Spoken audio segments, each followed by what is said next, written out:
Hi friends, मैं हूं अजय और इस लेक्चर में हम लोग इलेक्ट्रिक फील्ड को समझेंगे। इलेक्ट्रिक फील्ड ये इलेक्ट्रिक चार्ज से रिलेटेड है। डेफिनेटली ये कूलम्ब्स लॉ से भी रिलेटेड है, क्योंकि इलेक्ट्रिक फील्ड को हम लोग डिफाइन अगर करते हैं तो कुछ इस तरह डिफाइन कर सकते हैं, it is the force per unit charge. लेकिन हम लोग चाहें तो इलेक्ट्रिक फील्ड को इंडिपेंडेंटली भी डिफाइन कर सकते हैं। इलेक्ट्रिक फील्ड एक इन्फ्लुएंस है जो किसी चार्ज के थ्रू क्रिएट किया जाता है और वो इन्फ्लुएंस किसी अनदर चार्ज पर फोर्स एग्जर्ट करती है, जिसे ही हम लोग क्या कहते हैं, इलेक्ट्रिक फील्ड कहते हैं। तो हम लोग दोनों वे में उसे क्या कर सकते हैं, डिफाइन कर सकते हैं। तो सबसे पहले हम लोग आते हैं कि इलेक्ट्रिक फील्ड को इंडिपेंडेंटली समझते हैं कि वो क्या है। लेट से यहां पर एक कोई चार्ज है, लेट से ओके, और इस चार्ज का मैग्नीट्यूड कितना है, Q। लेट से स्मॉल q हम लोगों ने लिया। चार्ज की जो नेचर है वो दो तरह से हो सकती है, या तो पॉजिटिव या नेगेटिव। तो नेगेटिव भी हो सकती है या पॉजिटिव भी होगी। तो लेट से Q का वैल्यू -5 कूलम हो सकता है, -10 कूलम हो सकता है, या +5 कूलम हो सकता है, +10 कूलम हो सकता है, कोई भी वैल्यू हो सकती है। तो जो भी उसका नेचर है, प्लस है या माइनस है, नेगेटिव पॉलरिटी के है, पॉजिटिव है, क्या है, उसे हम लोग इसमें यूज कर सकते हैं। लेकिन अभी हम लोगों ने एक वेरिएबल क्वांटिटी ले लिया Q।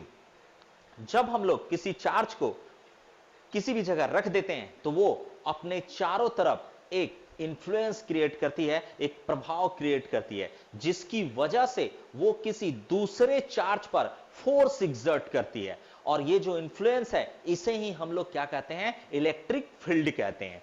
जैसे एग्जांपल, यहां पर एक Q रखा हुआ है, एक चार्ज। अगर कोई दूसरा चार्ज लेट से r डिस्टेंस पर आए, लेट से r डिस्टेंस पर अगर आती है, लेट से ये जो चार्ज है, लेट से ये Q1 है, तो इस पर क्या एग्जर्ट हो जाएगा, इस पे फोर्स एग्जर्ट हो जाएगा। ये बात हमें कौन बताता है, ये बात बताती है हमें कूलम्ब्स लॉ। मतलब कूलम्ब्स लॉ में ये बताती है कि जब दो चार्ज एक दूसरे के सामने हो तो डेफिनेटली उस पर क्या लगता है, इलेक्ट्रिक फोर्स लगती है। जो फोर्स जो है उसे हम लोग कूलम्ब्स लॉ से निकाल सकते हैं। लेकिन क्या जब ये चार्ज यहां नहीं है, लेट से ये चार्ज नहीं है, तो क्या इस पॉइंट पर इस चार्ज की वजह से कोई इफेक्ट क्रिएट नहीं हो रहा? जब कोई दूसरा चार्ज आएगा तभी कोई इफेक्ट क्रिएट हो गई? नहीं, बिल्कुल नहीं। एक्चुअली जब भी हम लोग किसी चार्ज को फ्री स्पेस या किसी मीडियम में रखते हैं तो वो अपने चारों तरफ एक इलेक्ट्रिक फील्ड क्रिएट कर देती है, जिसे हम लोग लाइन ऑफ फोर्स से भी दिखा सकते हैं। डेफिनेटली आप लोगों ने उसे पढ़ा होगा। तो ये जो चार्ज है वो चार्ज अपने चारों तरफ इलेक्ट्रिक फील्ड क्रिएट कर लेती है। जब आप किसी अनदर चार्ज को इस इलेक्ट्रिक फील्ड के इंफ्लुएंस में लाते हैं तो उस पर क्या एग्जर्ट हो जाता है, फोर्स एग्जर्ट हो जाता है। तो हम लोग इलेक्ट्रिक फील्ड को इंडिपेंडेंटली दिखा सकते हैं कि किसी भी चार्ज को रखने पर उसके चारों तरफ सराउंडिंग में एक इंफ्लुएंस क्रिएट हो गया। अब हम लोग इस इलेक्ट्रिक फील्ड का मैग्नीट्यूड निकालेंगे कि इलेक्ट्रिक फील्ड का मैग्नीट्यूड होता क्या, ये जो इन्फ्लुएंस हुआ इसका स्ट्रेंथ किस पे डिपेंड करेगा। तो लेट से यहां पर जो इलेक्ट्रिक फील्ड क्रिएट हुई उसे हम लोग कैपिटल E से डिनोट कर देते हैं। तो अभी हमारे पास यहां तीन क्वांटिटीज आप लोग देख रहे हैं, एक तो इलेक्ट्रिक फील्ड, एक तो चार्ज, और दूसरा क्या, जिस पॉइंट पर हमें इलेक्ट्रिक फील्ड निकालती है, ये वो पॉइंट है जहां पर चार्ज रखा हुआ, लेट से चार्ज फिक्स्ड है, और ये वो पॉइंट है जहां पर हमें इलेक्ट्रिक फील्ड फाइंड करनी है। तो ये तीन क्वांटिटी को पहले हम लोग लिख लेते हैं। लेट से जो तीनों क्वांटिटी हम लोग उसे अलग से लिखते हैं। Let say Q equals to magnitude of charge, magnitude of charge, ठीक है।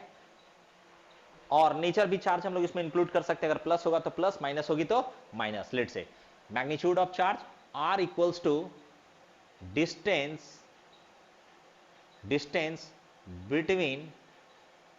between charge and the point at which electric field is to be determined,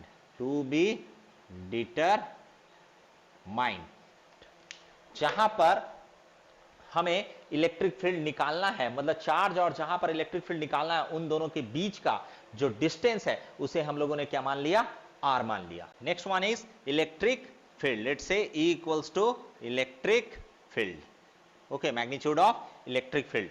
अब देखते हैं ये इलेक्ट्रिक फील्ड किस पर डिपेंड कर सकती है। देखिए यहां पर इलेक्ट्रिक फील्ड कुछ है, लेट से यहां पर हम लोगों ने कुछ चार्ज ला दिया, लेट से 1 कूलम का चार्ज लाया, तो यहां पर Q चार्ज थी तो उसकी वजह से उस पर कुछ फोर्स लगेगा।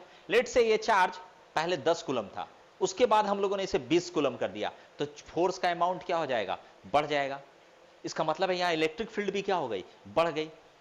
इससे हमें यह समझ में आ रहा कि इलेक्ट्रिक फील्ड चार्ज पे डिपेंड करेगा। अगर चार्ज बढ़ाएंगे तो इलेक्ट्रिक फील्ड बढ़ जाएगी, चार्ज घटाएंगे तो चार्ज की वजह से इलेक्ट्रिक फील्ड का मैग्नीट्यूड भी यहां पर क्या हो जाएगा, घट जाएगा। तो ये क्वांटिटी हम लोग कह सकते हैं electric field is directly proportional to charge. Electric field किसका डायरेक्टली प्रोपोर्शनल होगा, चार्ज का। बिल्कुल हम लोग इंडिपेंडेंटली इसे निकाल रहे हैं। सेकंड वन,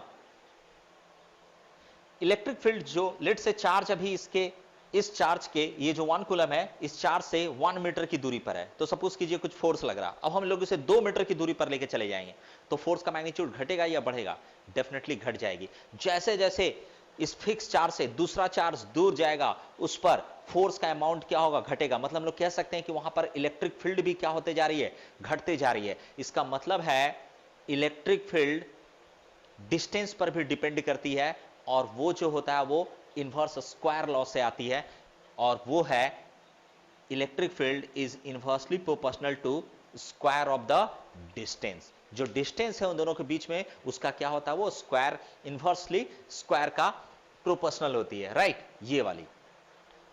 अब और कोई क्वांटिटी यहां पर नहीं दिख रही है, डेफिनेटली एक क्वांटिटी और है, वो है मीडियम। तो मीडियम, अब हम लोग यहां पर पहले ये देखते हैं कि जब भी हम लोग अगर किसी मीडियम में रखें और मीडियम को हम लोग कांस्टेंट मान लें, तो ये वाली जो प्रोपोर्शनलिटी कांस्टेंट यहां पर आ जाएगी अगर हम लोग इसको क्या करें, इक्वेट करें। किसी भी प्रोपोर्शनल क्वांटिटी को जब हम लोग इक्वेट करते हैं तो उसमें क्या आता है, एक कांस्टेंट आता है। तो यहां पर भी एक कांस्टेंट आएगी और वो कांस्टेंट को वैल्यू हम लोग के मान सकते हैं, तो टोटल क्वांटिटी हो जाएगा Q by R square. Fine, E equals to K by K into Q by R square. What is K? तो K की वैल्यू मीडियम पर डिपेंड करेगी। जस्ट लाइक पहले समझ लेते हैं K की वैल्यू मीडियम पर डिपेंड कैसे कर रही है।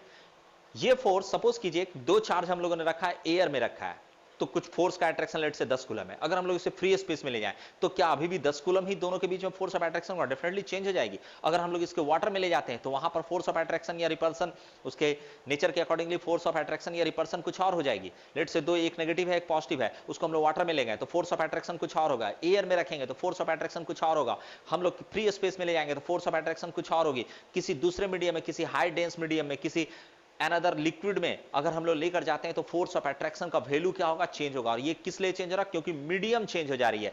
तो K का वैल्यू जो है ये वाली, ये K का वैल्यू किस पर डिपेंड करती है, मीडियम पे। तो और K का वैल्यू होता है 1/4 पाई एप्सिलॉन, और इस एप्सिलॉन को बोलते हैं हम लोग, इस एप्सिलॉन को बोलते हैं हम लोग परमिटिविटी ऑफ मीडियम या फिर electric permittivity of the medium. ये मीडियम पे डिपेंड करती है, तो इसे हम लोग बोलते हैं electric permittivity of medium, electric permittivity of medium. Okay, ये कहलाता है इलेक्ट्रिक परमिटिविटी ऑफ मीडियम।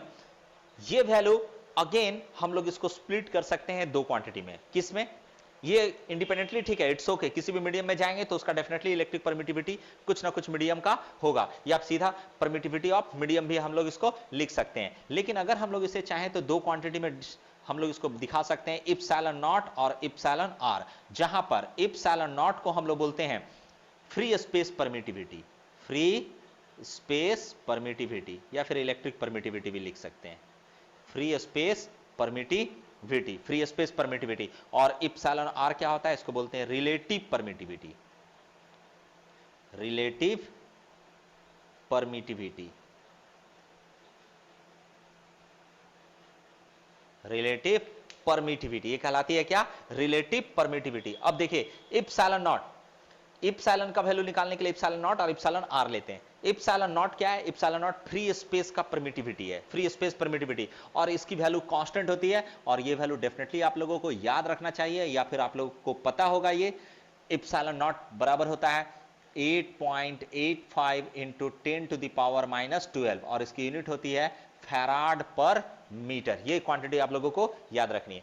तो अगर फ्री स्पेस में जाएंगे तो इप्सिलॉन नॉट यहां पर रखेंगे और वहां पर रिलेटिव परमिटिविटी फ्री स्पेस का कितना होगा 1 होगा। याद रखिएगा फ्री स्पेस का रिलेटिव परमिटिविटी कितना होता है 1 होता है। तो डेफिनेटली वहां पर परमिटिविटी हम लोग इप्सिलॉन की जगह सिर्फ यूज करेंगे क्या इप्सिलॉन नॉट। तो फ्री स्पेस के लिए हम लोग k का वैल्यू क्या लिख सकते हैं, फ्री स्पेस के लिए हम लोग k का वैल्यू क्या लिख सकते हैं for free space, free space के लिए k की वैल्यू हम लोग क्या लिख सकते हैं, k की वैल्यू लिख सकते हैं 1/4 पाई और इप्सिलॉन की जगह सिर्फ इप्सिलॉन नॉट हो जाएगा क्योंकि इप्सिलॉन r जो है रिलेटिव परमिटिविटी होता है फ्री स्पेस के लिए कितना 1, तो यहां पर क्या हो जाएगा इप्सिलॉन नॉट। और याद रखिए ये वैल्यू भी कांस्टेंट है क्योंकि इप्सिलॉन नॉट का वैल्यू अगर हम लोग यहां रख देंगे और अगर आप लोग इसको सॉल्व करेंगे डेफिनेटली आप लोग इसे कैलकुलेटर से भी सॉल्व कर सकते हैं और जब आप इसे सॉल्व करेंगे तो ये वैल्यू एक क्वांटिटी आती है जो आप लोगों को याद रखना चाहिए होता है 9 × 10⁻⁹।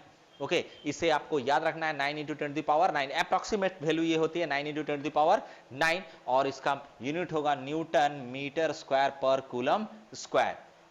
ओके ये डेफिनेटली कूलम्स लॉ से ही आया है ये k का वैल्यू, फ्री स्पेस के लिए इतनी वैल्यू होती है और आप इसे याद रख सकते हैं। तो ये जो है मीडियम का परमिटिविटी है और इसका वैल्यू भी चेंज होने पर जो इलेक्ट्रिक फील्ड का वैल्यू है वो क्या हो सकता है चेंज हो सकता है। और इलेक्ट्रिक फील्ड की जो यूनिट होगी ओके यूनिट होगी जो इलेक्ट्रिक यूनिट ऑफ इलेक्ट्रिक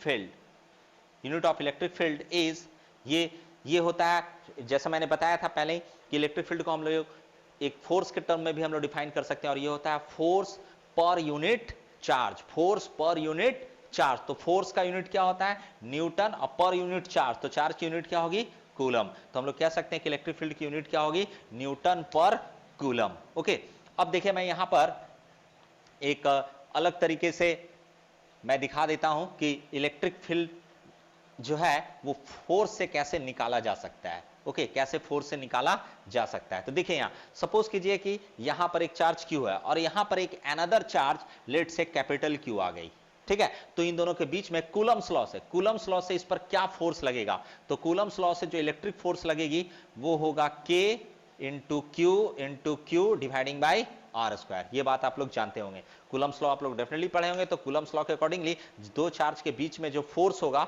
उस फोर्स का मैग्नीट्यूड होगा F = K × Q dividing by r²। अब इसको थोड़ा सा मैं अलग से अगर लिख दूं Q/r² Q, ये वाली क्वांटिटी देखिए, ये क्वांटिटी और ये क्वांटिटी मैच कर रही है। इसका मतलब है फोर्स बराबर हम लोग लिख सकते हैं इसके जगह E लिख देते हैं तो E × Q ऐसे लिख सकते हैं, या फिर हम लोग E को यहीं रहने देते हैं और Q से डिवाइड कर देंगे तो क्या हो जाएगा F/Q। इसको ऐसे भी लिखा जा सकता है। तो देखिए ये क्या है force per unit charge, electric field को फोर्स पर यूनिट चार्ज से भी हम लोग इस तरह से भी निकाल सकते हैं।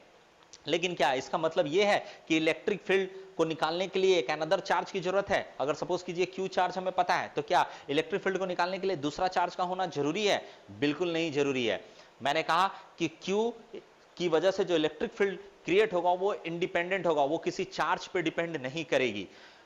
अगर ये चार्ज 2-3 चार्ज की वजह से अगर हम लोग रिजल्टेंट इलेक्ट्रिक फील्ड निकालेंगे तो वो अलग होगा, लेकिन एक चार्ज की वजह से अगर हम लोग यहां पर जो इलेक्ट्रिक फील्ड निकाल रहे हैं तो ये इस चार्ज पे डिपेंड नहीं करेगा। ये चार्ज नहीं भी होगी तो भी इलेक्ट्रिक फील्ड का वैल्यू E होगा, और ये चार्ज यहां रहेगी तो भी हम लोग कह सकते हैं कि इसकी वजह से जो यहां इलेक्ट्रिक फील्ड डेवलप होगी उसका वैल्यू कितना होगा E होगा, और वो जो E का वैल्यू होगा वो क्या होगा K × Q/r²। इसमें आप देख सकते हैं कि इसमें जो हम लोगों ने इलेक्ट्रिक फील्ड निकाला वो सिर्फ एक ही चार्ज से की वजह से निकाला गया है, Q की वजह से।